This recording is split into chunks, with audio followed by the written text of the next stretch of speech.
So as you know, kinetic energy for rolling motion. Kinetic energy for rolling motion में कौन कौन से motion आएंगे हमारे? There are two types of motion, translatory and rotatory motion. You know very well in translatory motion we can calculate, we can determine the value of kinetic energy by taking the formula half mv square.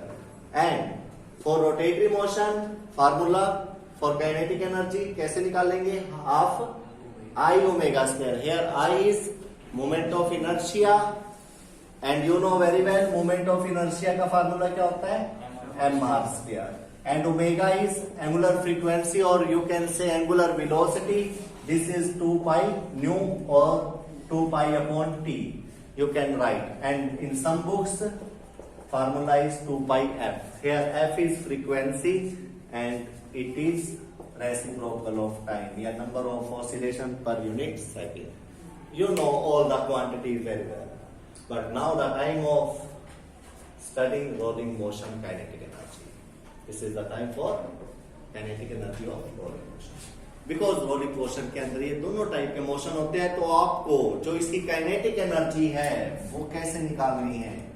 दो type के motion लेकर. कौन कौन से? Translatory kinetic energy और rotatory kinetic energy. इन दोनों को add कर दीजिए, इन दोनों को प्लस कर दीजिए, आपको रोलिंग मोशन की काइनेटिक एनर्जी मिल जाएगी.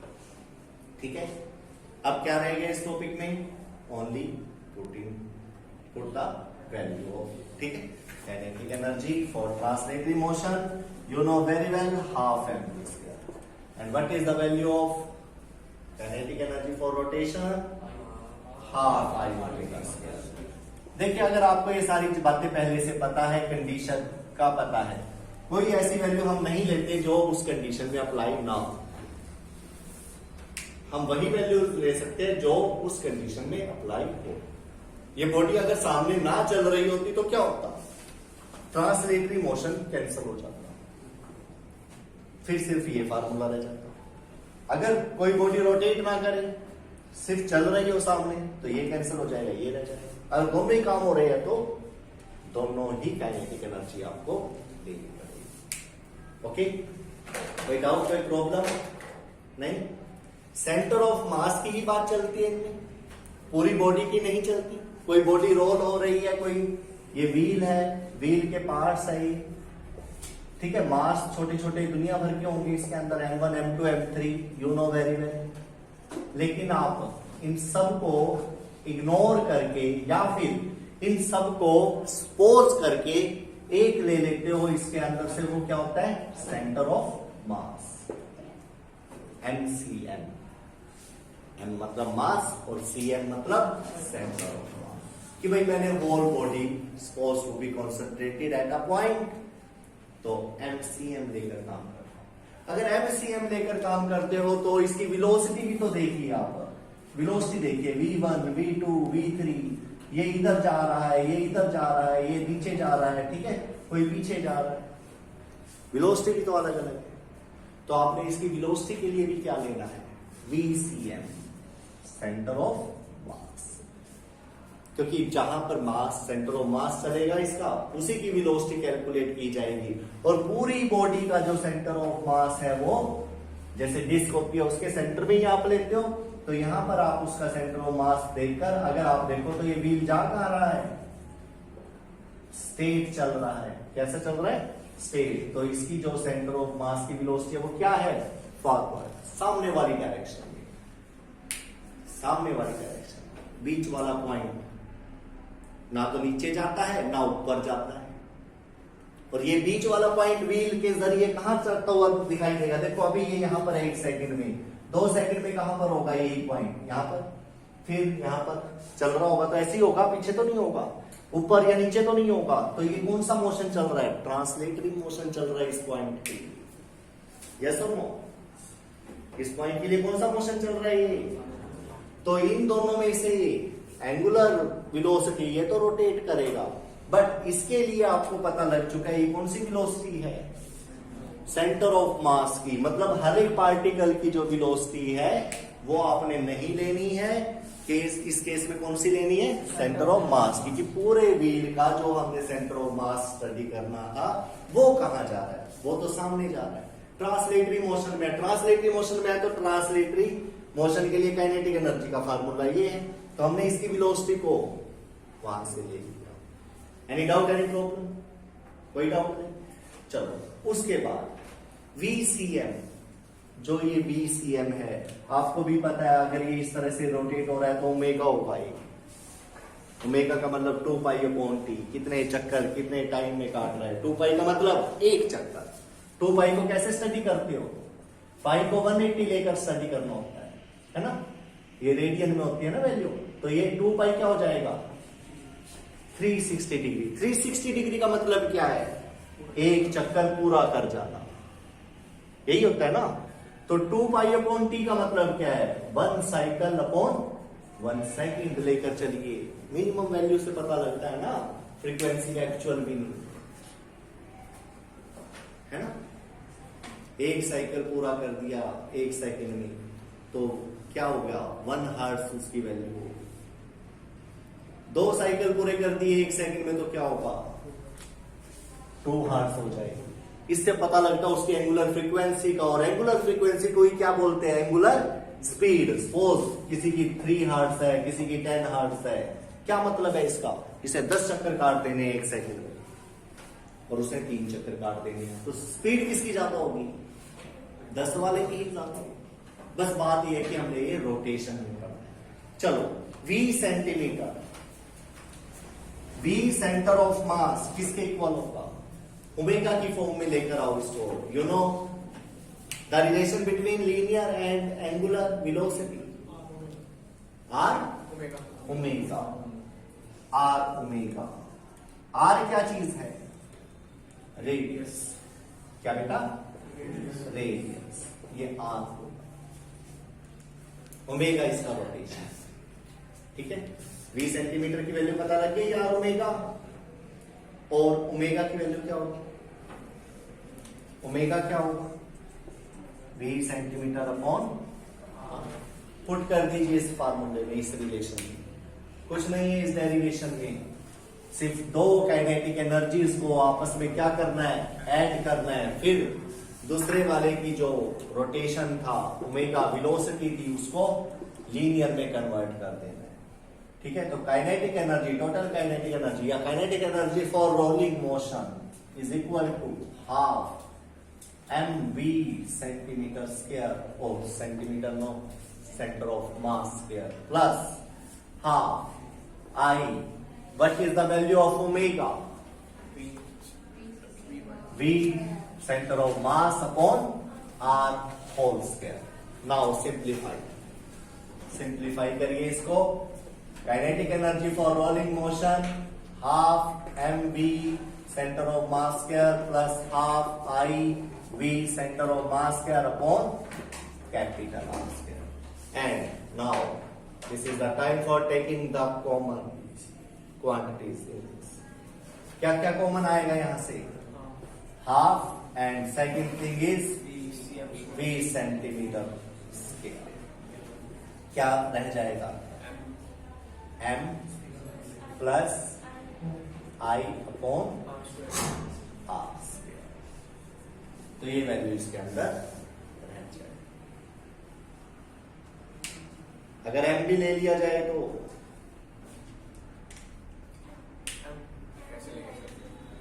I की वैल्यू पुट करके, I की वैल्यू तो है हमारे पास, अगर I की वैल्यू को M, क्योंकि ये सारे पॉइंट्स है तो इसमें R नहीं ले सकते आप, क्या लेना पड़ेगा बताइए, बताइए बेटा। रेडियस होगा, वेरी गुड, रेडियस ऑफ गाइडेशन, यानी कि RMS value of radius. You know जब कोई बड़ी चीज है उसके अलग अलग वेलोसिटीज हैं, तो क्या करते थे हम, रेडियस ऑफ गाइडेशन लेते थे, एक तरह से उसकी एवरेज लेते थे, पूरी बॉडी का अलग अलग रेडियस ना लेकर क्या लेना पड़ जाए,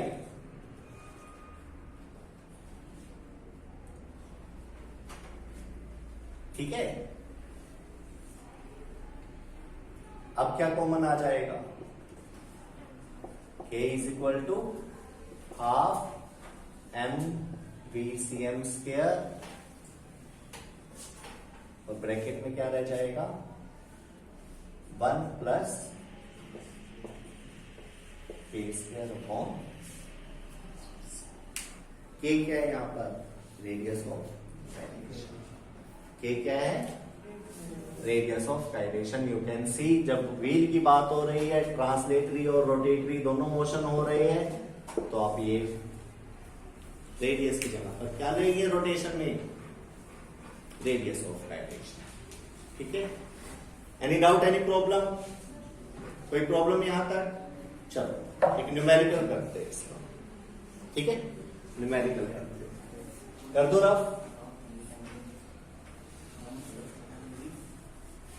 ये सारे छोटे छोटे पॉइंट समझ में आ गए हैं? 2 पाई का मतलब क्या है, ये सारी चीजें फिजिक्स में बड़ी इंपॉर्टेंट होती है।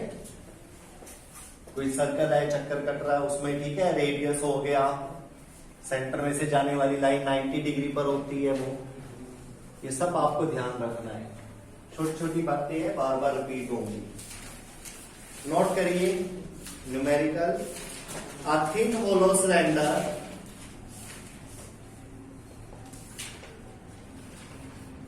a thin hollow cylinder open at both ends, open at both ends, दोनों तरफ से खुला, and weighing 5 kg,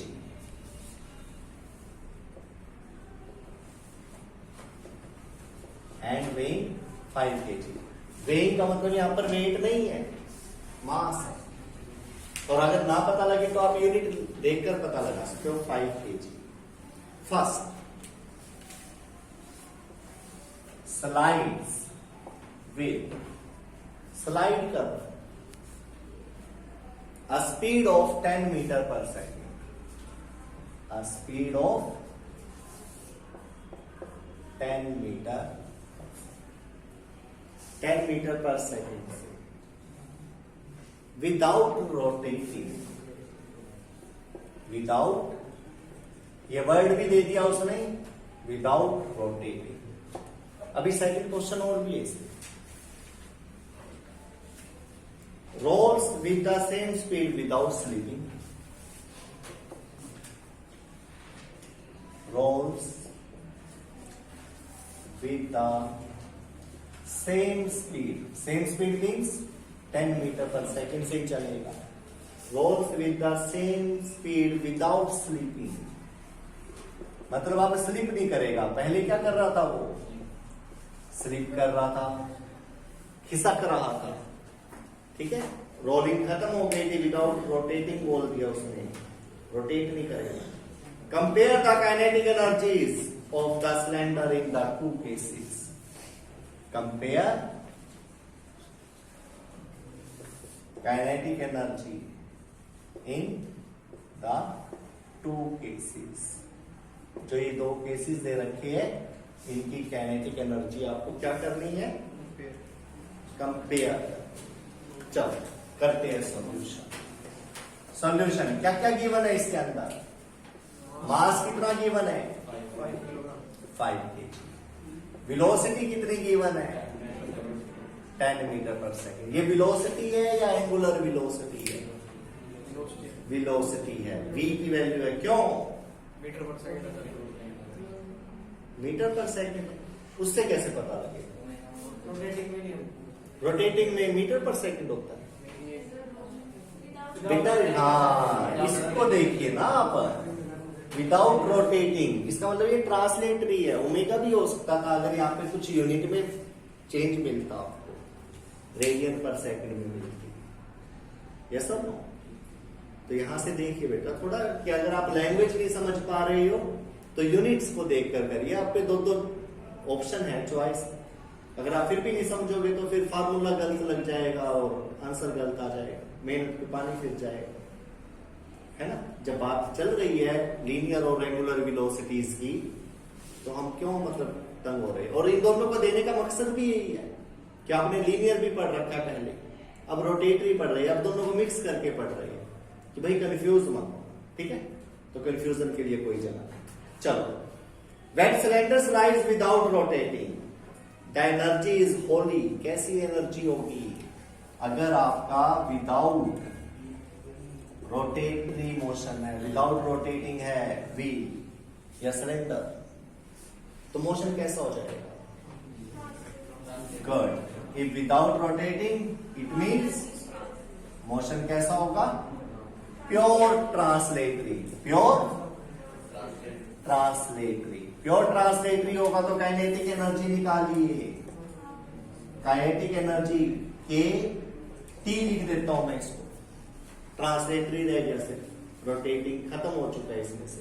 formula half m v square. Half, what is the value of m? 5 kg। And what is the value of velocity? 10 metre per second का whole square. तो kinetic energy for translatory half 5 kg into 10 metre per second into 10 metre per second. Unit लगाकर solve कर रहे हैं, देखते हैं answer क्या आएगा। तो 2 5 10, 5 5 25 इंटू 10 कितना हो गया? 250। साथ में क्या बचेगा? kg मीटर स्क्वायर पर सेकेंड स्क्वायर। और इसको क्या बोलते हो आप? जूल भी बोलते हो। तो इसका मतलब ये सही निकाला हमने काइनेटिक एनर्जी, क्योंकि काइनेटिक एनर्जी के यूनिट भी जूल ही होते हैं। चलो, ये फर्स्ट केस आ गया आपके पास। क्या आ गया? First case. Second case, when cylinder rolls without slipping. Without slipping, लेकिन स्पीड कैसी है? Same. Case second, speed same है। कितनी? 10 मीटर पर सेकेंड, है ना? स्पीड सेम है 10 metre per second. Rolls with the same speed without slipping. तो अब कौन सा मोशन होगा? Rotatory. When cylinder rolls without slipping, rolls भी कर रहा है और बिना स्लीप के, तो कौन सा मोशन होगा? दोनों होंगे। Very good. Both motions are there. Both motions are there. किस केस में? Case second. केस सेकंड में दोनों मोशन होंगे बेटा, है? When cylinder rolls without slipping, पहले स्लीप कर रहा था। स्लीप करने से क्या हो रहा था? देखिए, ये व्हील है, अगर स्लीप करेगा तो रोल नहीं होगा, मतलब रोटेट नहीं होगा। स्लीप करने का मतलब क्या है? जो हिस्सा यहां पर है यही खिसक के इधर आ जाए। ये सुनो, ये ए पॉइंट था तो ए पॉइंट भी मिलेगा। अगर ए पॉइंट की जगह पर ही है तो इसका मतलब ये रोटेट नहीं कर रहा है। तो फर्स्ट केस लिया था ये। अब वो कह रहा है विदाउट स्लीपिंग रोल कर रहा है। विदाउट स्लीपिंग रोल कर रहा है। रोल का मतलब घूम रहा है और चल भी रहा है, दोनों ही हो गए ना। रोल में दोनों आते हैं। और स्लीपिंग का मतलब क्या था? स्लीप कर रहा है तो उसका जो पॉइंट जहां पर था वो ऐसे ही होगा। जैसे ये सिलेंडर है, ये ठीक है, ये ऐसे चल गया। ब्रेक नहीं मार देते जैसे टायर की, तो रोटेट होना बंद हो गया, वो स्किप होता है ऐसे, है ना? लेकिन अगर रोल करके चलना होगा तो इसको ऐसे चलेगा। तो सेकंड केस में उसने दोनों ही मोशन दे दिए। और अभी जो हम बात कर रहे थे कि एक मोशन कैंसिल हो जाएगा, दूसरा रह जाएगा। फर्स्ट में तो वो कर दिया उसने, हमने सेकंड में भी लगा दिया वो, क्योंकि माइंड में यही था कोई खत्म करना है। क्या करना है? खत्म करना है कोई मोशन। उसमें वो खत्म हुआ था, इसमें ये कर देते हैं। ऐसे नहीं, उसमें वो एक खत्म कर दिया उसने। कौन सा मोशन? रोटेटरी मोशन, स्लीपिंग करा के। लेकिन दूसरे में दोनों ही मोशन है, वो रोटेट भी कर रहा है और चल भी रहा है। देख लीजिए स्टेटमेंट को एक बार दोबारा पढ़ के देख लीजिए, थोड़ा टाइम देकर। तो दोनों मोशन आपने लगाने हैं, दोनों काइनेटिक एनर्जी आपने लगानी है, और दोनों काइनेटिक एनर्जी का फार्मूला क्या है? टोटल काइनेटिक एनर्जी का translatory plus rotatory. Kinetic translatory के लिए फार्मूला और रोटेटरी के लिए फार्मूला भी आपके पास है। ठीक है बेटा, ठीक है। आई की वैल्यू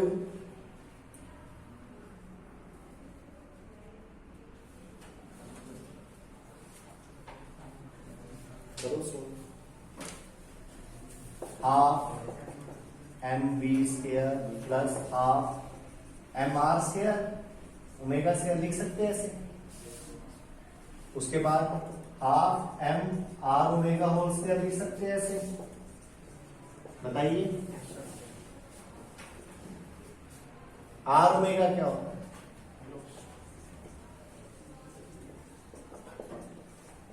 बताइए, लिख सकते हैं ऐसे।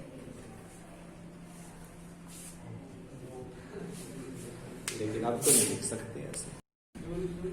तो इसके बाद आप देख सकते हो कि half m v square plus half m v square, हमने जो रोटेशन के लिए फार्मूला था उसको भी किसके लिए बना दिया?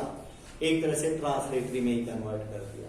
यानी कि अगर रोलिंग मोशन होगा, स्पीड से होगा, तो उस पे काइनेटिक एनर्जी डबल हो जाएगी। एक तरह से हाफ प्लस हाफ कितना आ जाएगा? M v square. This is total kinetic energy in this case. एक हिसाब से अगर देखा जाए, अगर बॉडी रोल हो रही है तो काइनेटिक एनर्जी तो आप निकाल सकते थे ऐसे, उसमें हाफ एम बी स्क्वायर की जगह आप क्या फार्मूला लगा सकते हो? Just only m v square. Direct हो गया ना। अगर आई और ओमेगा नहीं दे रखे आपको तो क्या कर सकते हो आप? ऐसे निकाल दो। ठीक है, क्योंकि ओमेगा भी तो वी का ही रूप है, वी से ही ओमेगा बना। उसके रेडियस को लेकर वी, और रेडियस और ओमेगा इन दोनों को लेकर ही क्या बना हुआ है? वी बना हुआ है। मतलब व्हील का रेडियस कितना है, उसका रोटेशन कितना है, उसको लेकर ही तो वी बना था। तो क्या फर्क पड़ता है उससे? इसी से ये बना था, इसी से ये बना हुआ है। मतलब एक दूसरे के साथ क्या है, ये डिपेंडेंट फॉर्मूले होते हैं। तो यहां से आप एम वी स्क्वायर, एम की वैल्यू कितनी है? 5 kg into what is the value of velocity? 10 metre per second whole square. तो सॉल्व करिए, क्या आंसर आ जाएगा इसका? Kinetic energy is equal to 500 joule. तो ये आ गया आपका टोटल। और उससे पहले क्या था फर्स्ट केस में? फॉर ट्रांसलेटरी रेशो लेनी है आपको, कंपेयर करना है। कंपेयर वर्ड जब भी आ जाए, या रिलेटिव वर्ड आ जाए, या रेशो वर्ड आ जाए, या फ्रैक्शन वर्ड आ जाए, तो आपको इसके इनमें क्या करना होता है?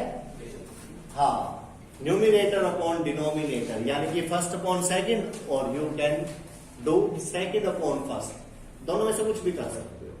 तो kinetic energy total upon kinetic energy translate. ठीक है, सेकंड केस भी कह सकते हो आप इसको, second case upon first case. Second case में कितनी आई है? 500 जूल। फर्स्ट केस में कितनी है? 250। और आंसर कितना है? 2 टाइम्स। यानी कि क्या समझे? Total is equal to 2 into translatory motion, kinetic energy translatory motion. This is your formula और दिस इज योर आंसर। ठीक है, एनी डाउट, एनी प्रॉब्लम? 2 गुना ही आना था, फार्मूले से ही पता लग गया था काइनेटिक एनर्जी डबल हो चुकी है। भले ही वैल्यू ना देते वो, विदाउट वैल्यू भी आप ये आंसर दे सकते हैं। लेकिन फिर भी अगर आपसे पूछा जाए ट्रांसलेटरी काइनेटिक एनर्जी कितनी है, तो 250। बेनिफिट क्या है इसको सॉल्व करने का? अगर वैल्यू ना भी देते वो तो भी कर सकते थे आप। विदाउट वैल्यू अगर ये क्वेश्चन हो जाता ना, तो ये कंसेप्चुअल बन जाता। अब ये न्यूमेरिकल है, बस इसका फायदा क्या है, अगर वैल्यू दे रखी है तो आपको फर्स्ट केस की काइनेटिक एनर्जी कितनी है ये पता लग गई, और सेकंड केस की कितनी है 500 जूल ये भी पता लग गई। अगर वो वैल्यू ना देता तो आपको डायरेक्ट आंसर क्या मिलता, 2 आंसर आता आप पे डायरेक्ट, कितना 2 आंसर आता। क्यों, देख लीजिए ट्रांसलेटरी में काइनेटिक एनर्जी कितनी आई आपकी, और टोटल काइनेटिक एनर्जी कितनी आई mv²। तो आपको क्या करना पड़ता, फर्स्ट केस ये है, सेकंड ये है, सेकंड अपॉन फर्स्ट करके देखिए, वैल्यू पुट मत करिए, क्या आएगा answer, kinetic energy second upon kinetic energy first. Second कितनी है mv², फर्स्ट कितनी है हाफ mv², mv² से mv² कैंसर, हाफ ऊपर जाएगा 2/1, देखिए फिर भी वही आंसर है। तो यही फर्क है न्यूमेरिकल और कंसेप्चुअल्स में। न्यूमेरिकल्स में वैल्यू मिल जाती है हर एक पॉइंट की, हर एक क्वांटिटी की वैल्यू आपको पता होती है, बट इन कंसेप्चुअल आपको फार्मूले का यूज करके एक विदाउट न्यूमेरिक आंसर देना होता है, जिसमें ज्यादातर comparison, increasing decreasing, how many times increasing decreasing, ये क्वेश्चन बनते हैं। समझते हो आप इनका मतलब, समझते हो आप इनका मतलब।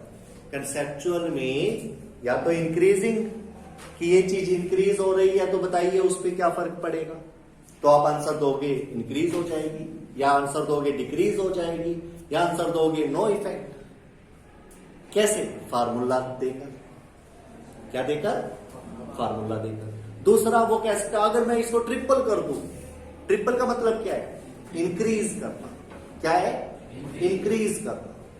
लेकिन वो आपको इंक्रीज करके नहीं कह रहा कि मैंने ट्रिपल कर दिया या इंक्रीज ट्रिपल, तो वो आपसे एक्सपेक्ट करता है आंसर कि आप भी आंसर उसको इंक्रीज डिक्रीज में नहीं दोगे, आप भी उसको आंसर ट्रिपल, 5 टाइम्स, 1/5, ठीक है, 1/3 ऐसे करके दोगे आंसर। तब भी क्या करना पड़ेगा, फॉर्मूला अप्लाई करना पड़ेगा। तब आंसर आपका कैसे आएगा, it will decrease 6 times, it will decrease 36 times, it will decrease 9 times, it will increase 9 times. तब ऐसे आंसर देना पड़ता है, ठीक है। और कई बार आ जाता है रेशो का, कि पहले केस में कितनी थी और बाद में कितनी हो जाएगी। 2-3 क्वांटिटी को आपस में इंक्रीज डिक्रीज कर देते हैं, पहले की निकालिए दूसरे की निकालिए, वैल्यू पुट करके क्या कर दे, रेशो निकाल के कंपैरिजन कर देते हैं। तो ऐसे भी करा जा सकता है, ठीक है। Thank you, have a nice day.